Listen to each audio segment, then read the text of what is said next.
Welcome, everybody, to episode 2 of our show. My name is John Santana. And I'm Justin Taylor.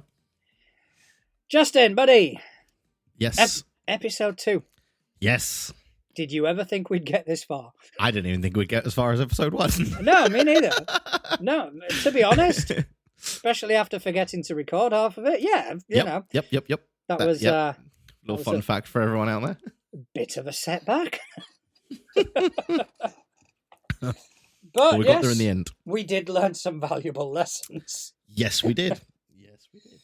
Yeah, the valuable lesson that I learned is that actually doing a podcast does require some audio production. I knew that one, which is why I've never done one, because I can't do that. I haven't done it for a very long time, but I had to dust that old art off, and you know, I think I didn't do too bad. I think bit of tape in places, and bit of tape holding stuff up. Yeah, a bit of blue tack here, and bit of paint to cover that.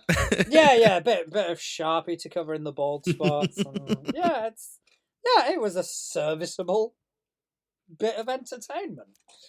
Oh yeah, it did the job. Yeah, so yes, I am now the producer of the show as well. Yay! Saves me a job. Yeah, I mean that's it. You know, you just get to turn up and look pretty. Well, yeah, I'm trying really hard on that second part. You don't have to try too hard. You're gorgeous. You know it.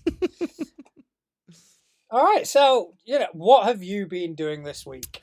So I have been actually quite the busy bee this week. I dusted off all of my crafting stuff. So I got the wire cutter plugged in, got the foam out the boxes.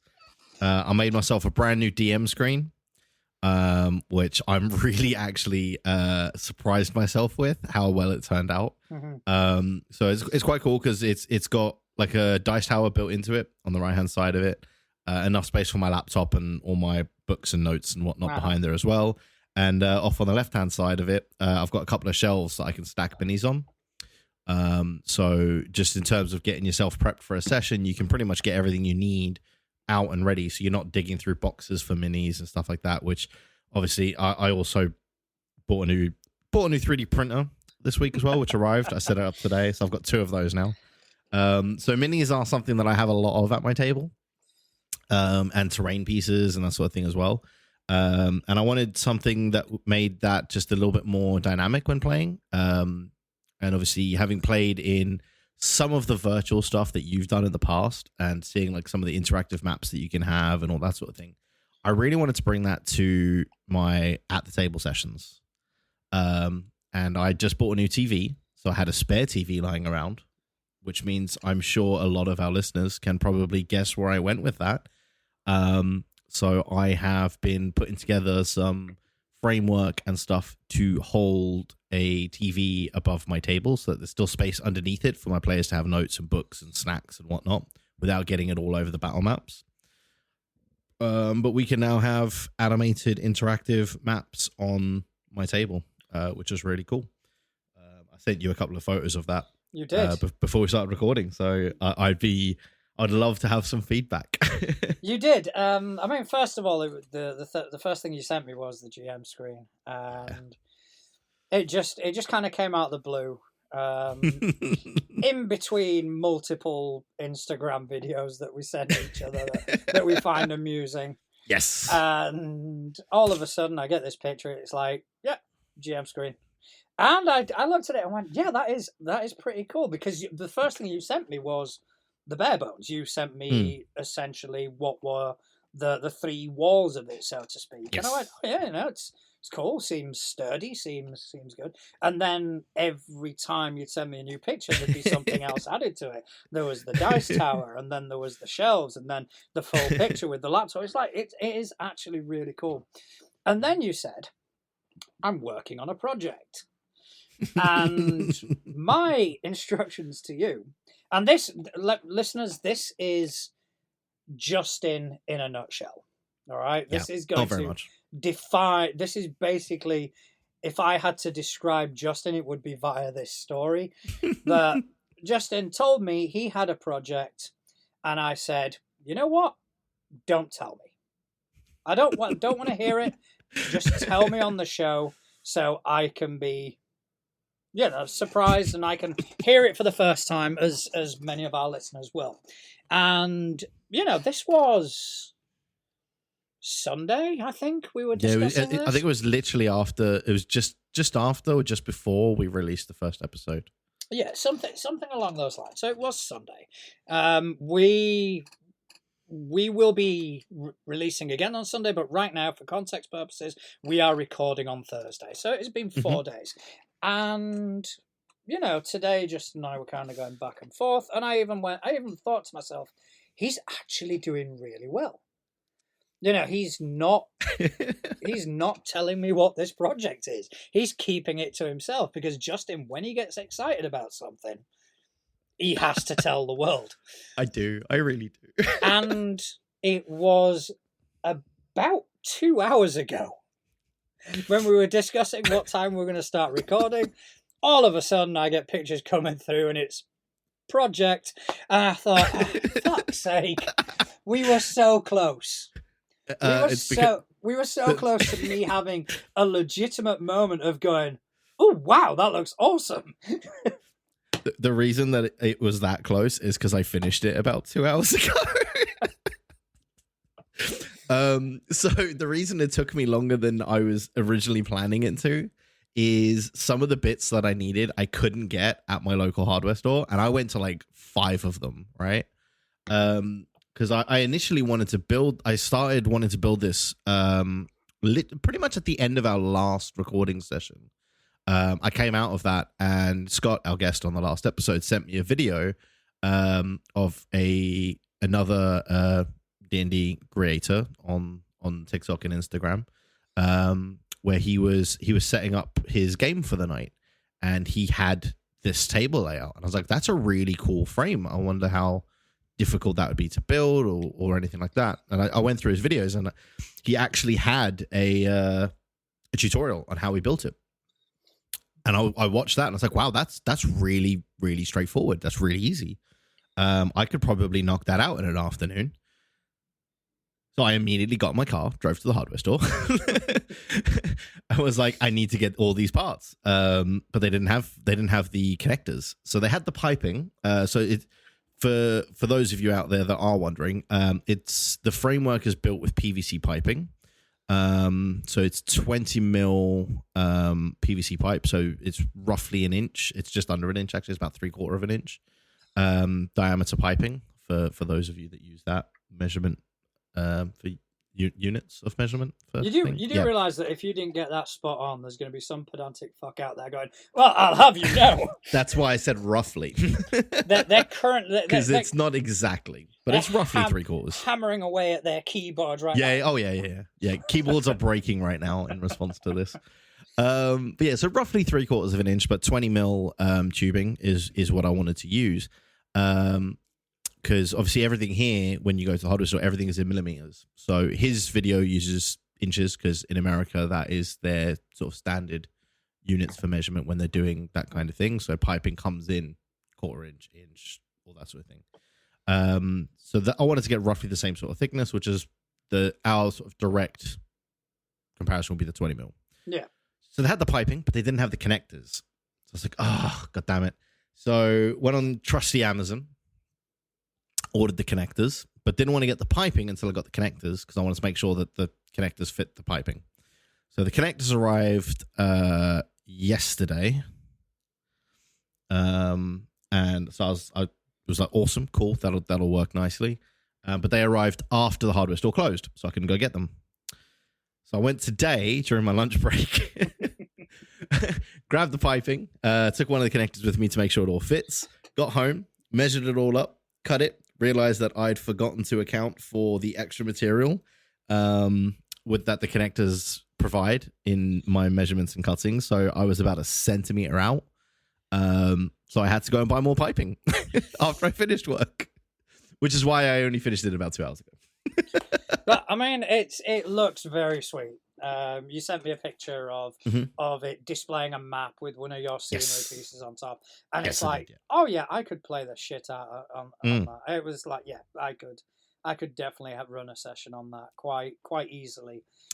And it's not, you're not breaking any ground with the idea, because we've seen this done hundreds of times by other people, and people are probably far more creative than we'll ever be. And absolutely. And yeah, I think it's a really solid idea, because there is an advantage of having that as a baseline to then build upon, and I think it's really cool. And yeah, I can't wait to come around and kill a couple of your characters on it. Yay! Yeah, no, so it's it came together really nicely, actually. I was very pleasantly surprised with how it all came together. I mean, my DM screen, it's still not finished. There's still detailing bits I need to do. I've kind of built the base of it, so it's functional at the moment. But now I'm going to make it look pretty. Oh yeah, is the next step, because at the moment it's just plain foam. So I'm going to be adding some castling details, things like that.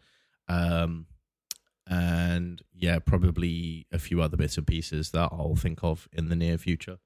But the other big thing that I got today was my brand new 3D printer, which arrived. So I was frantically setting that up, and I'm actually running its test print right now while we're recording. I remember when you told me about that the other day. It's like, I may or may not have bought another 3D printer, and I'm just, yeah, okay, that.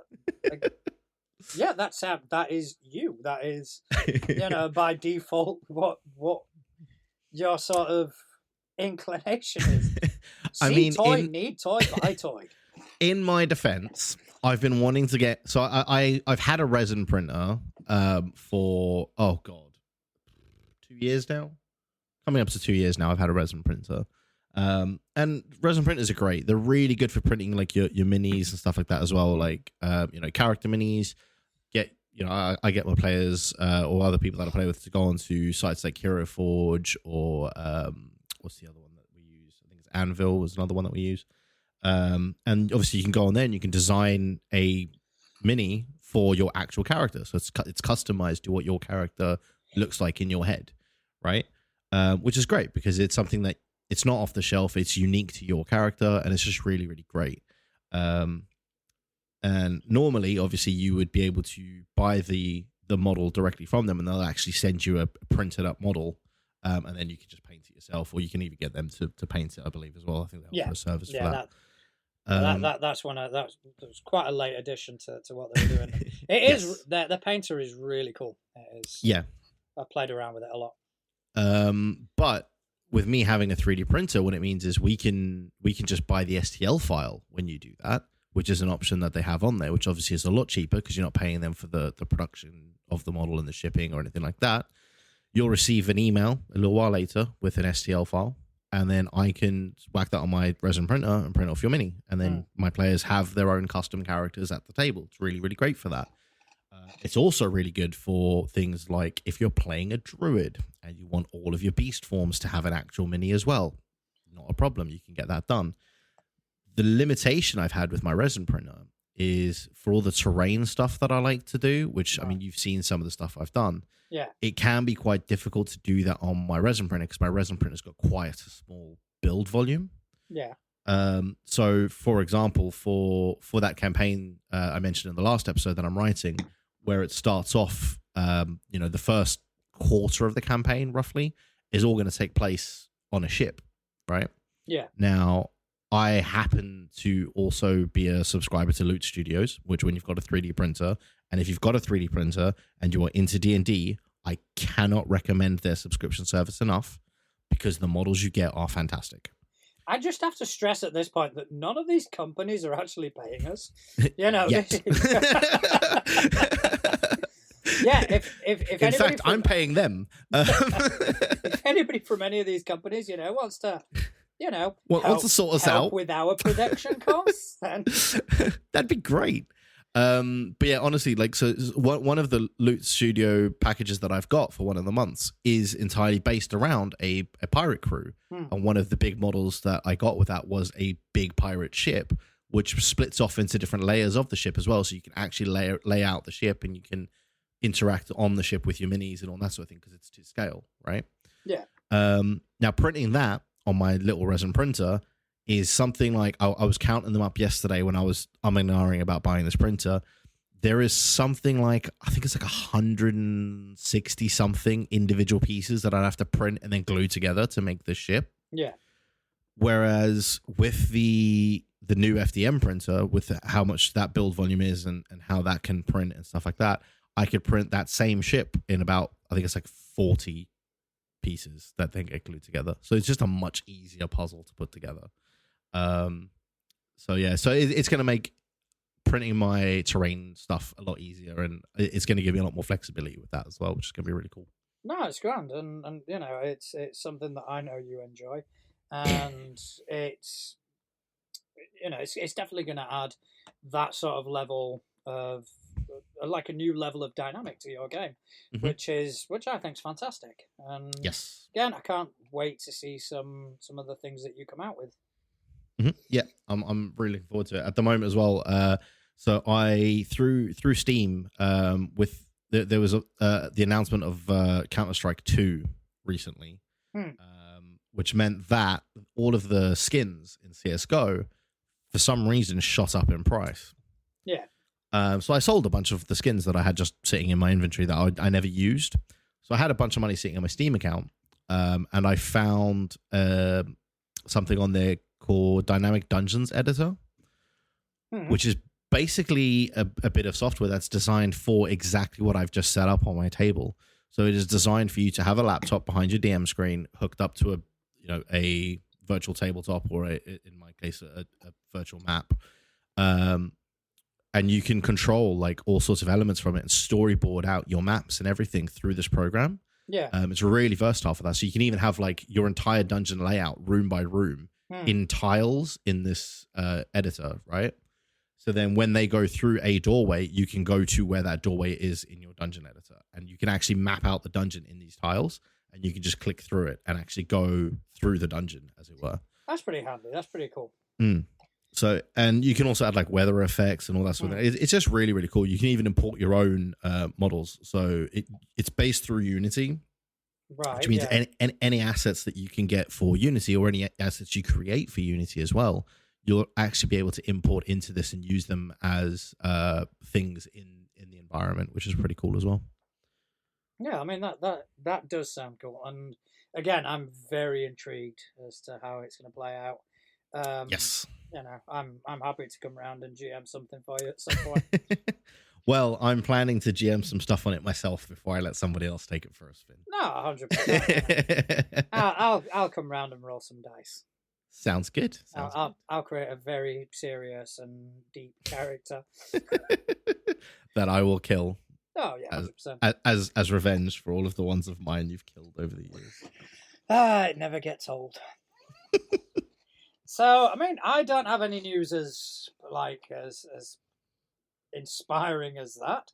In my homeroom campaign, the current arc that I was running was a murder mystery, a hunt for a serial killer.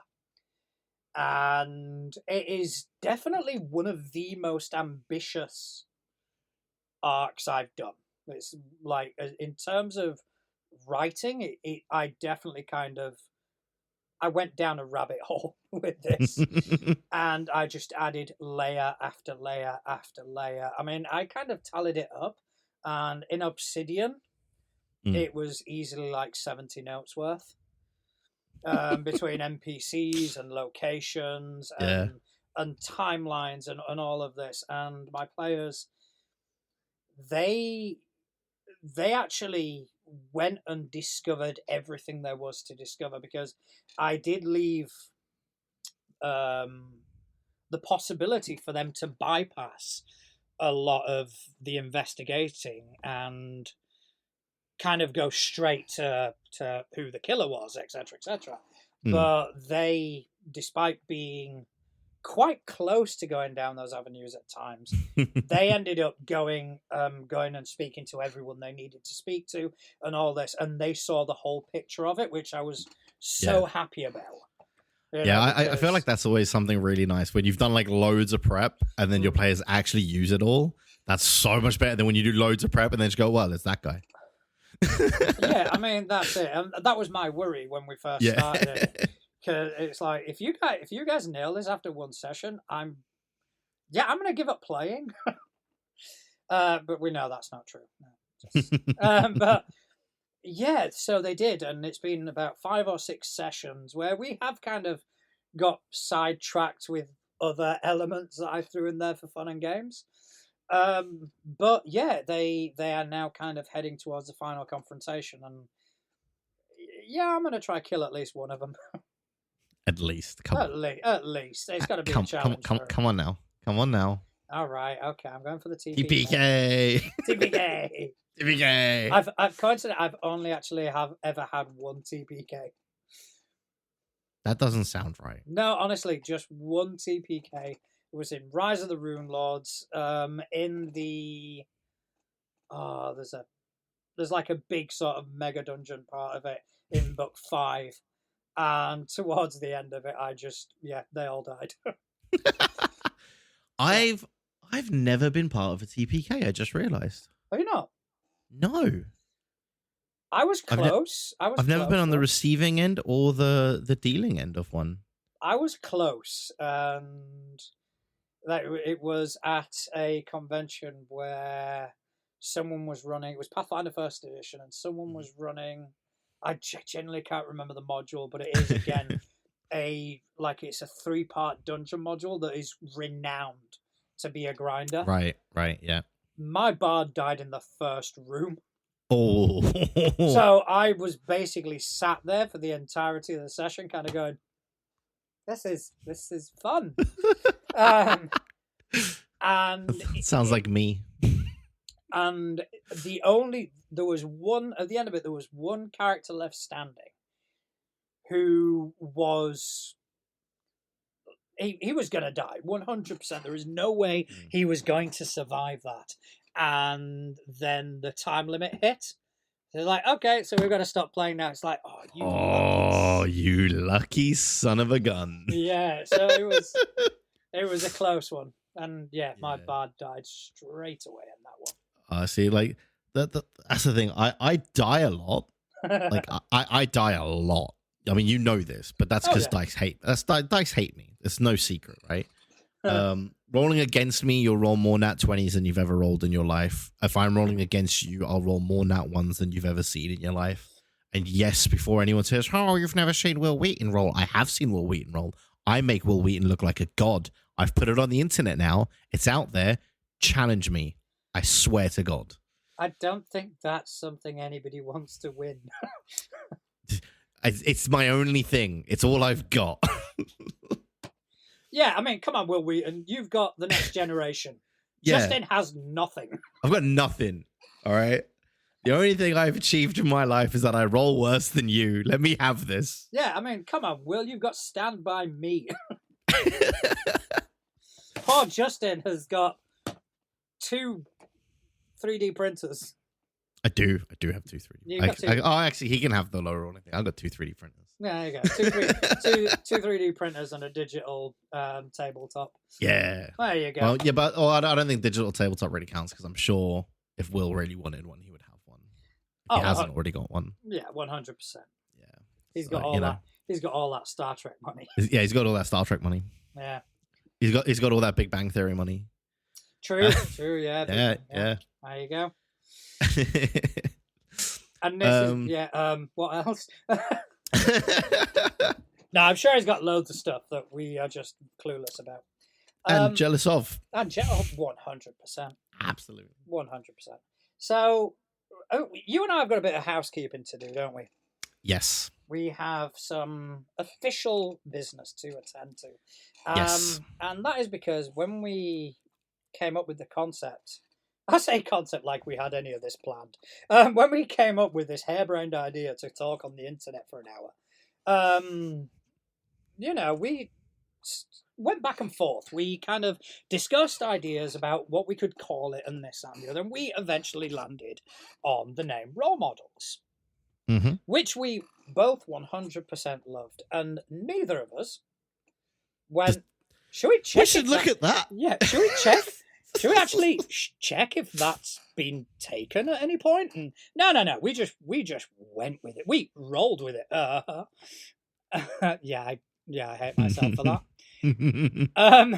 But we just did. We put it out there, and it was somebody in the Obsidian community.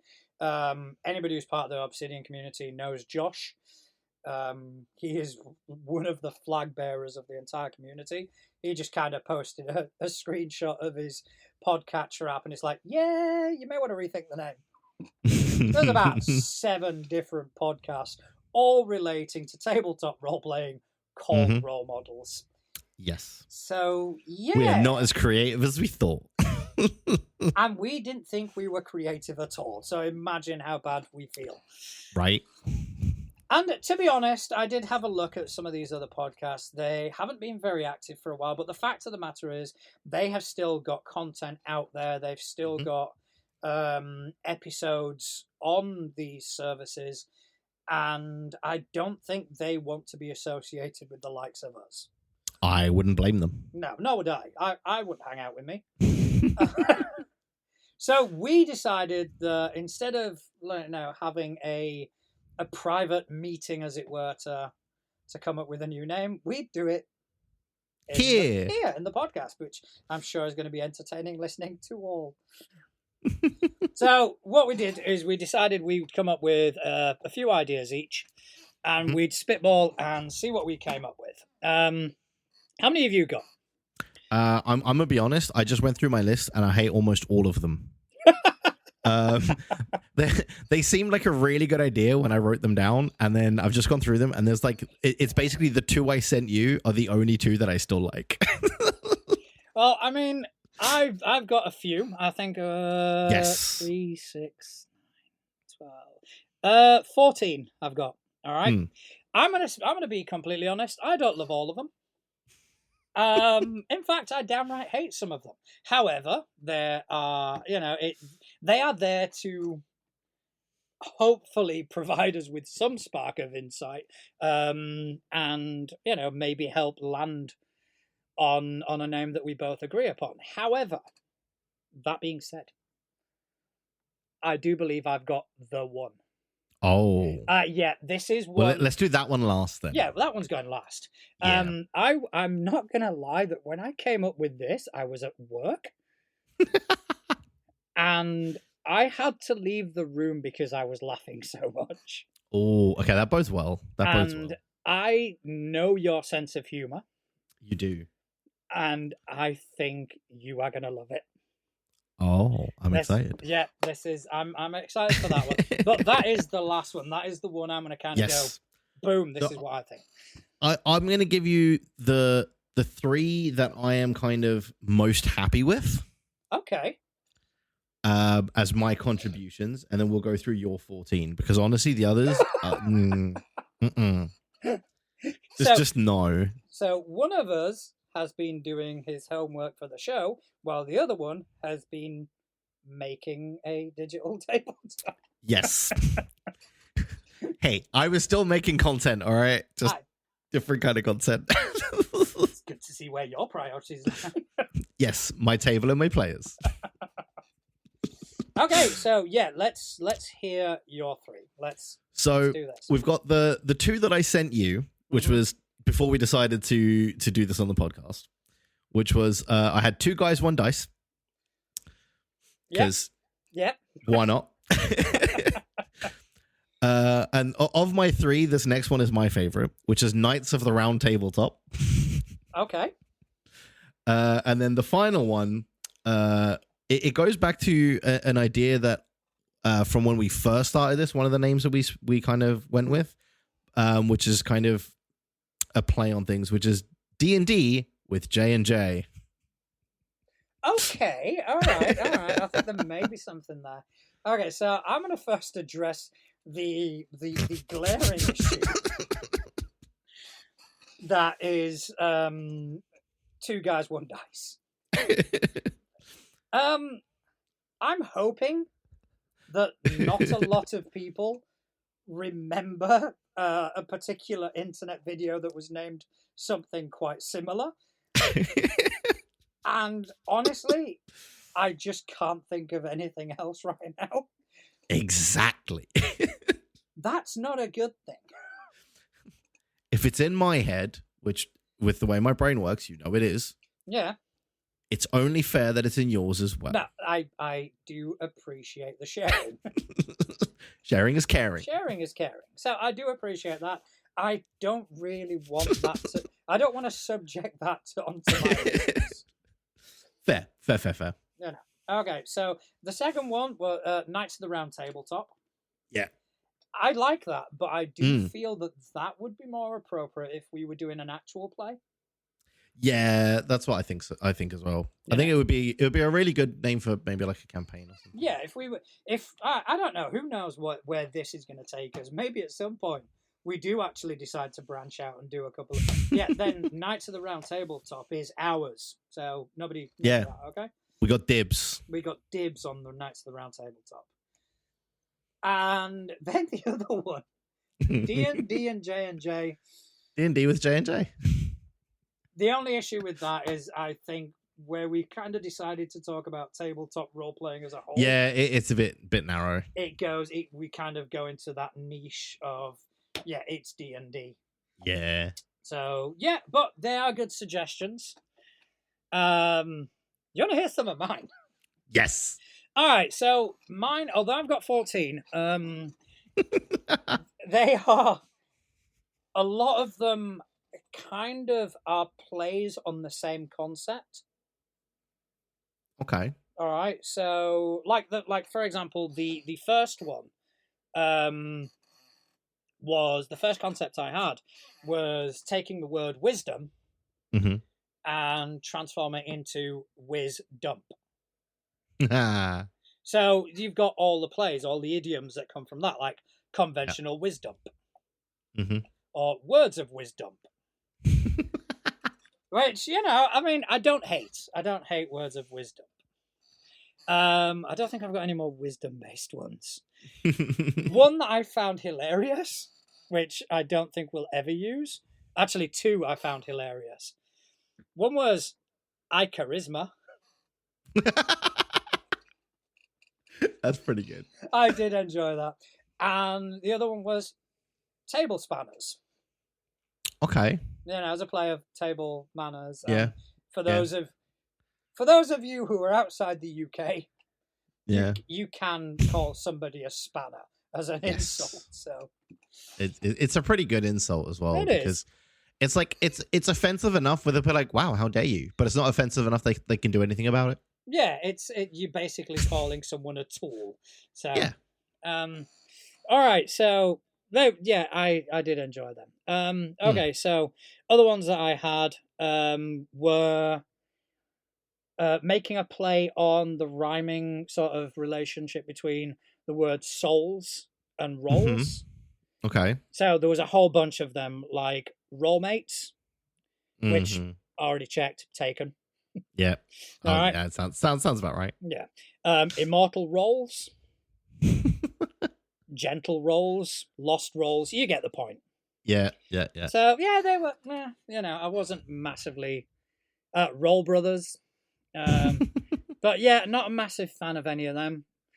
I did think Humble Fumble. Nice. I like that one. Odd, but again, taken. Yeah. All the ones I liked, I checked, except for my favourite one. My favourite is not taken. So there's a bonus. That's good. The other one was Double Fumble. Yeah. I don't know if that's taken. Then there was a name that I've kind of used for my Discord server, which is Dice Hard. Yes. And all the play, like A Good Day to Dice Hard or Dice Hard with a Vengeance, etc., etc. All of the Die Hard movie titles. Yeah, basically. So we've gone through all that. One I just threw in there because just to get to 14, I guess. And I hate it, was fumble rap. That's so bad. I absolutely fucking hate that. I do. But at the same time, Oh my god. it makes me laugh every time. All right, so then there was Brit Crit, but I'm not British by birth, so that kind of defeats Yeah, me the neither. point. Then there was Crit in it, Unfit Crit, Uh-huh. and then I think it's on to my favourite. Okay.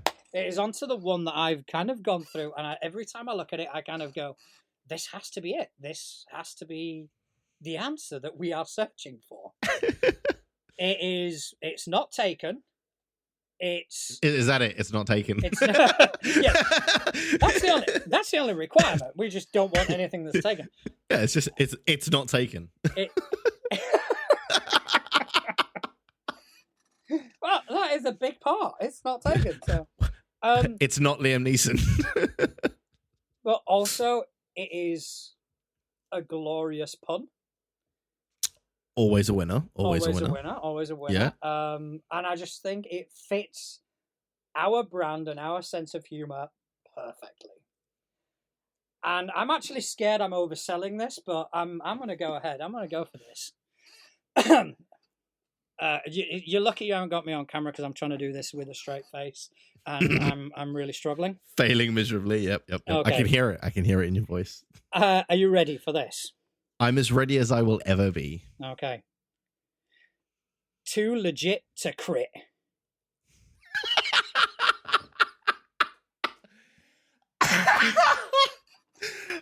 Yeah. That's it. That's the one. Isn't that? That's the one. I honestly. That's the one. That's it. We're done here. We can go home. That's too good, man. I was literally at work, and I was doing something inane at the time, and I was, doing a spreadsheet of some description. Yeah. And I just went, ha! And had to leave. I had to leave the room because I was dying at that. Oh my god, that's brilliant. So, are you happy with that? Yes, yeah, that's it. We've got a winner. And I think we should. I'm thinking of stylizing, as in 2 the number 2. Yes. Legit 2 again the number 2. Yeah. Crit. Yeah. That's the one, I think. Ladies and gentlemen, I would like to introduce you officially to the second episode, but the inaugural episode of 2 Legit to Crit. Oh, that's beautiful. That is a thing of beauty. I think it is. I think it is. I love everything about it. Oh my god, it's amazing. All right, so yeah, I'm going to actually tonight come up with a new cover. I'm going to change everything, and I think, and I'm happy I didn't buy the domain for Role Models. Yes. But I'm definitely going to buy the domain for 2 Legit. I think so. Yeah, I think that'll be good. And yeah, so well, I'm glad we kind of landed on that. Yeah. Oh, I'm looking at it again. It's amazing. Anyway, sorry, some of my proudest work. So, all right, let's move on. We have a huge amount of one question this week. Woohoo! And I get the impression that this person is definitely trying to start some animosity between us. Oh. It's almost like this person knows us. And let me just, because I was in a rush to bring up the notes with 2 Legit to Crit, that I closed down the Google Forms. And that sounds about right. Yeah, that sounds about right, because I'm that organized. Right. Okay, so I'm going to read the question.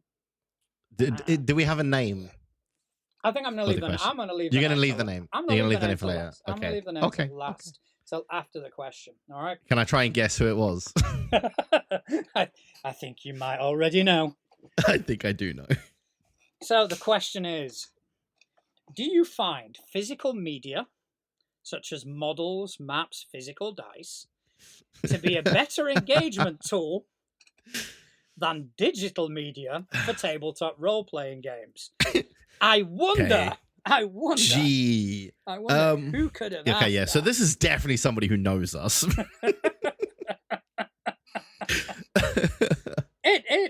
It is somebody who knows us. It's somebody who knows us well.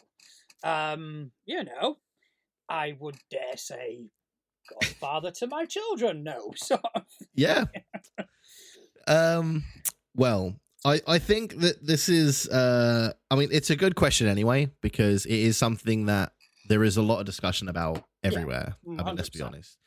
And I think it's actually something that we can discuss quite well, because we both have very opposite views on this. Well, I mean, So before we carry on, just to actually give the proper credit, because he knows we just spoke about him, but we did mention him in our previous episode. But it is yes. our good friend Couch, and Couch, thanks for listening, thanks for supporting.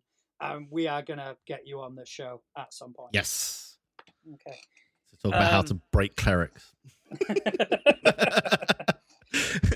So I'm gonna let you. I think you should start this one. You should start this one. Yeah. So I think as I was saying, it's definitely something I feel that we are going to be able to talk about quite well, because we do have very different opinions. Not very different opinions, actually. I think we're just at different ends of the spectrum on this. Because for me, playing digitally, I get very distracted very easily, as you well know. Having run for me in digital situations before and seen me in digital situations, I really struggle with it. I think it's partly because of just the way my brain is, where if I'm not permanently engaged with something, and it's one of the troubles that I have with playing online, is my brain switches off, right? So even if it's like at the table, let's say you're involved in a scene with one of the other players at the table, right? And I'm not involved at that moment in time because I don't know, I'm in a different room of the castle or somewhere else on the ship or whatever the situation is, right? I'm just not involved in that scene. I can just kind of talk to the person next to me quietly, and I'm still having some kind of interaction. I'm not just sitting there. Whereas online, you can't do that, because if you're talking to somebody else in the game, right, you're talking over the two people involved in the scene, because you can't have those different conversations at the same time.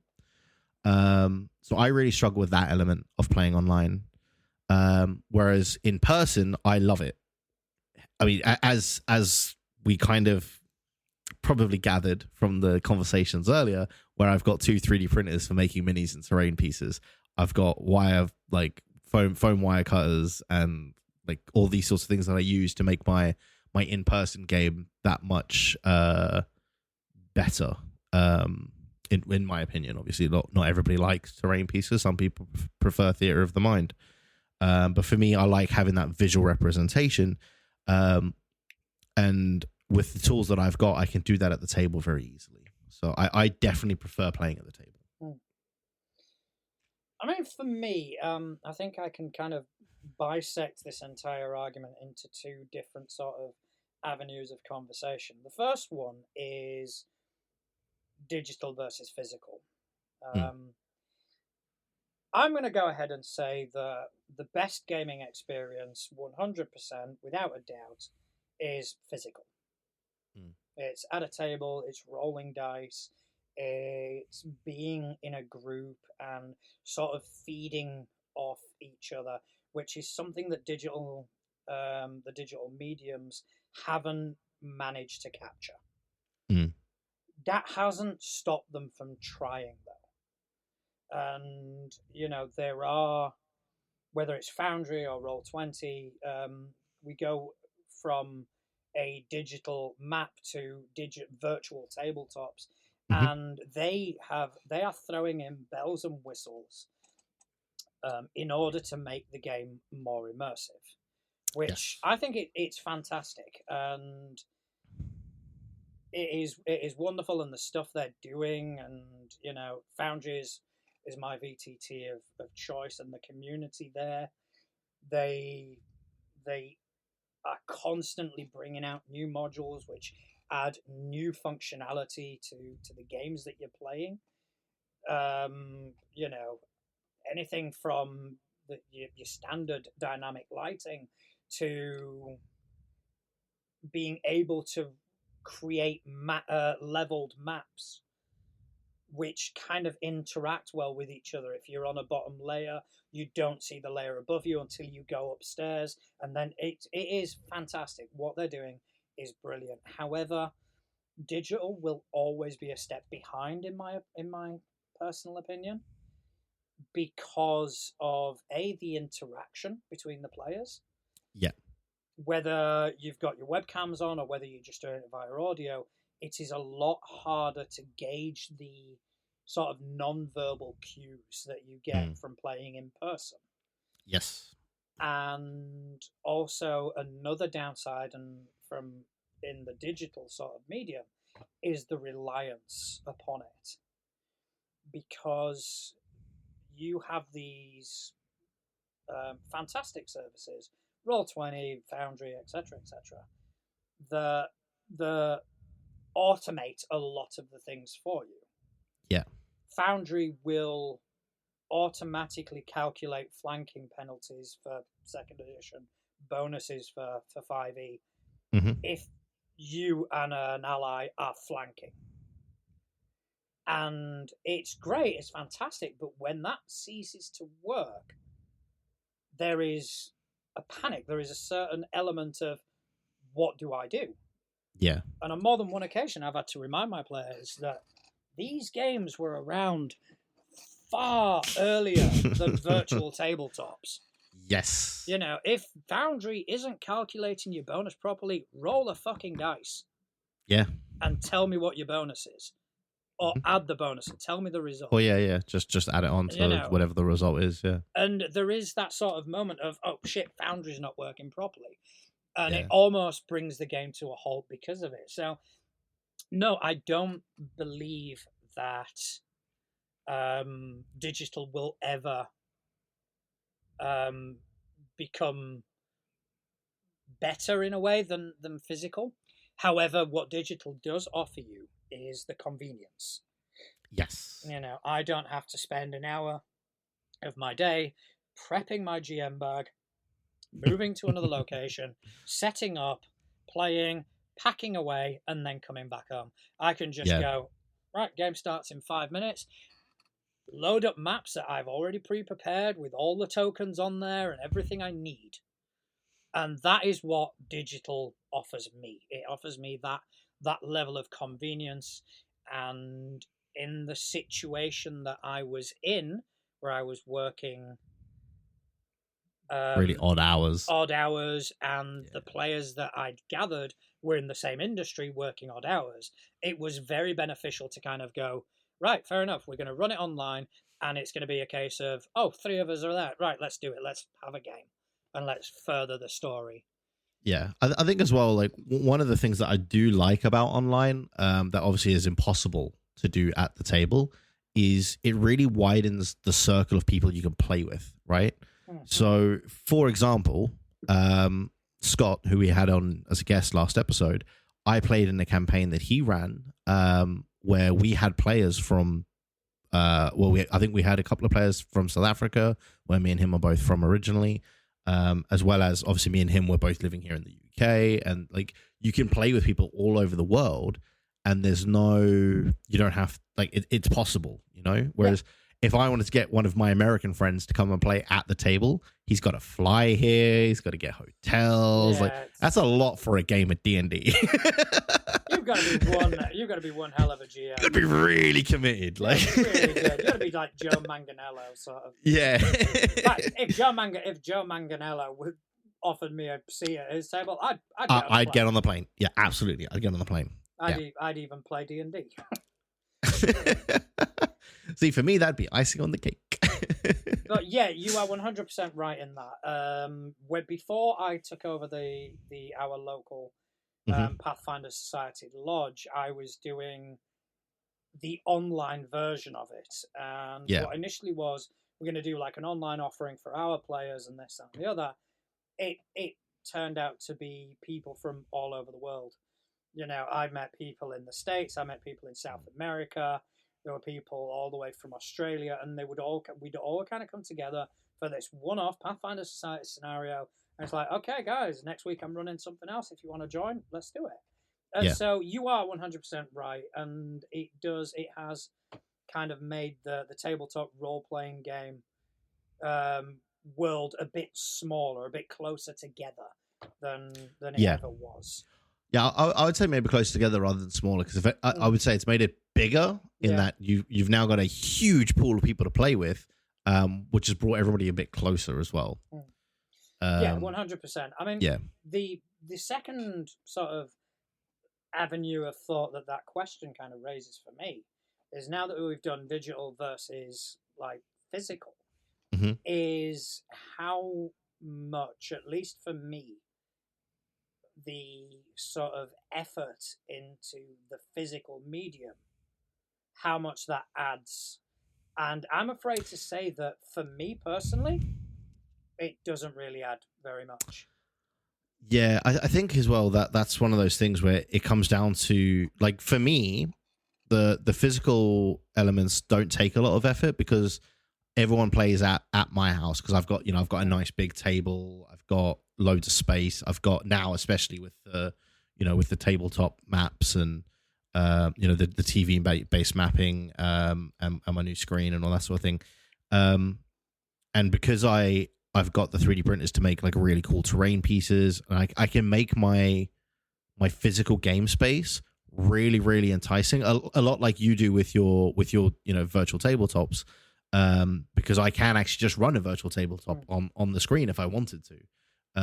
Essentially that is what that bit of software I mentioned earlier, the Dynamic Dungeon Editor, that is essentially what it is. It's creating those virtual tabletop maps, right? Yeah. And you can modularly create modularly. That was a really hard word for me to say for some reason. Create those. You can put in like this bit of corridor which leads into this bit of corridor which leads to a T junction or a cross connection or whatever. But so you can build out your physical space very easily with that. But that being said, I mean, especially around where we live, I don't know many DMs who have access to the same sort of stuff that I do. Yeah. I mean, of all of the people that I've played with, I only know one other DM who has had a 3D printer. And I don't play at his table anymore for various reasons, but which I'm not going to get into because it's not for this. But he was the one that really got me into 3D printing. Yeah. And off what that offers for the table. And it is, like I said, like without access to those facilities, at the table can be a lot harder. Because I mean, the other game that I play in with another mutual friend of ours, obviously he doesn't have access to all of those materials that I do, or even he does have access to them because I've offered them to him, but he prefers not to use them.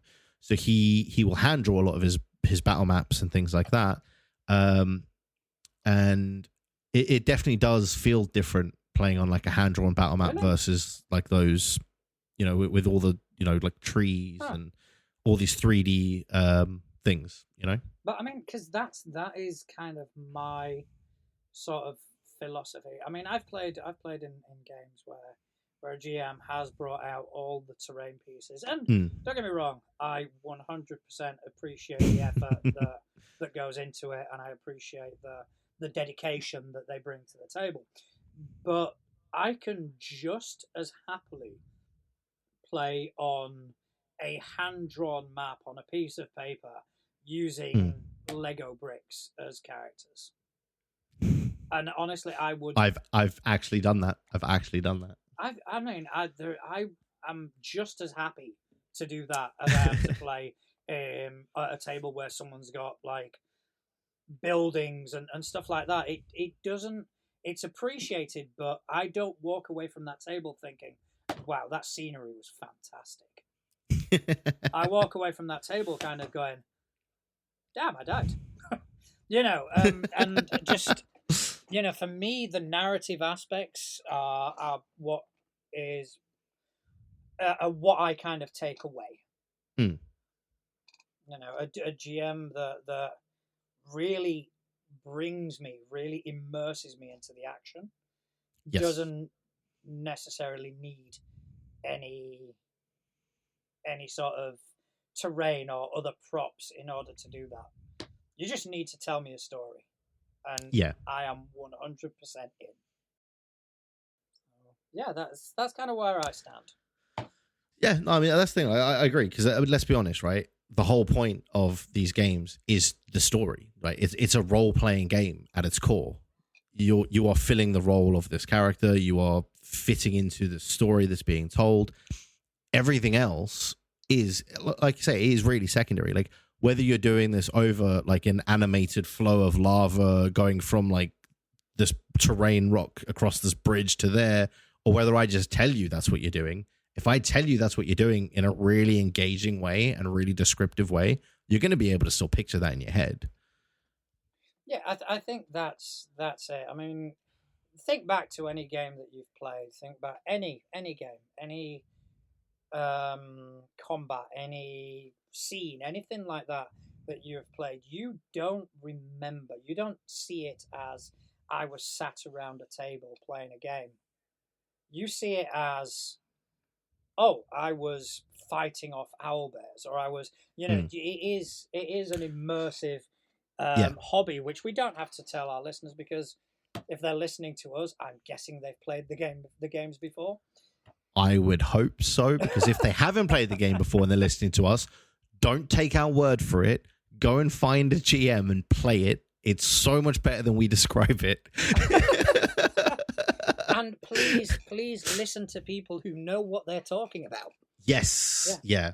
We not us.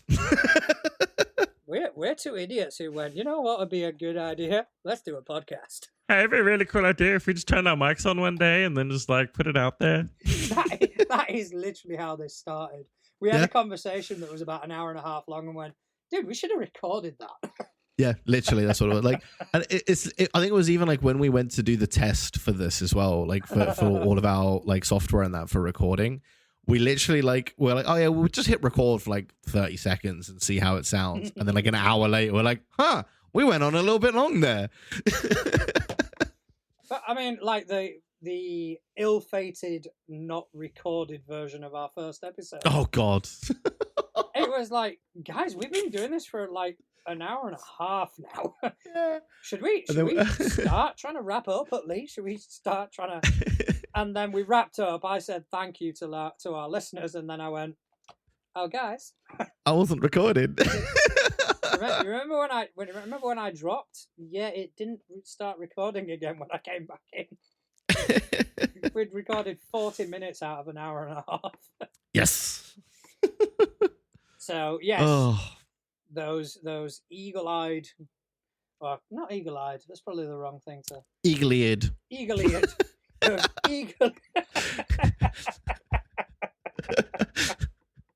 Hey, they succeeded their perception check, not their intelligence check. All right. Those eagle-eared listeners will have noticed some choppy editing.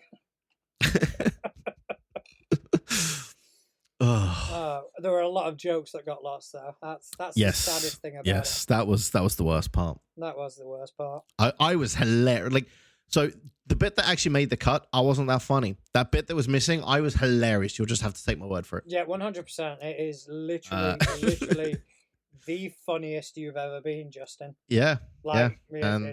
And there's no evidence now. No, there is no evidence of it. I feel like you did that on purpose. I reckon you were recording, so I'm just going to cut that out. He was too funny. Well, I mean, I've got a reputation to kind of like keep up and maintain. And if people think you're funnier than me, it's this whole dynamic. It's bad for business. It's bad for business. It is.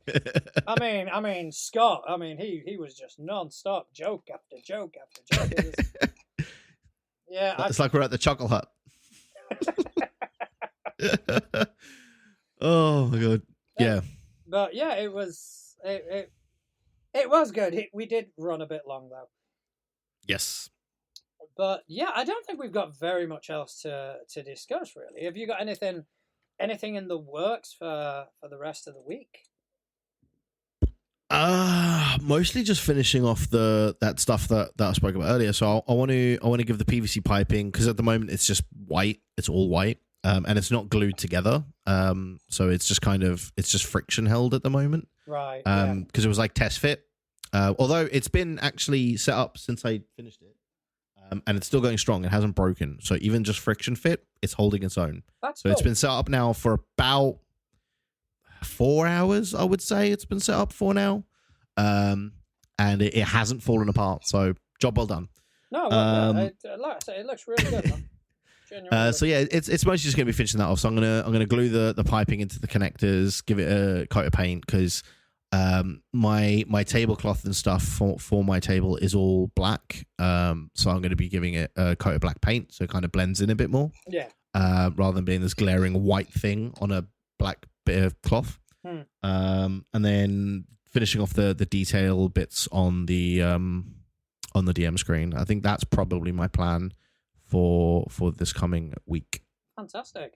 I am about to get really busy, gaming wise, because this murder mystery has been probably the most ambitious thing I've written to date.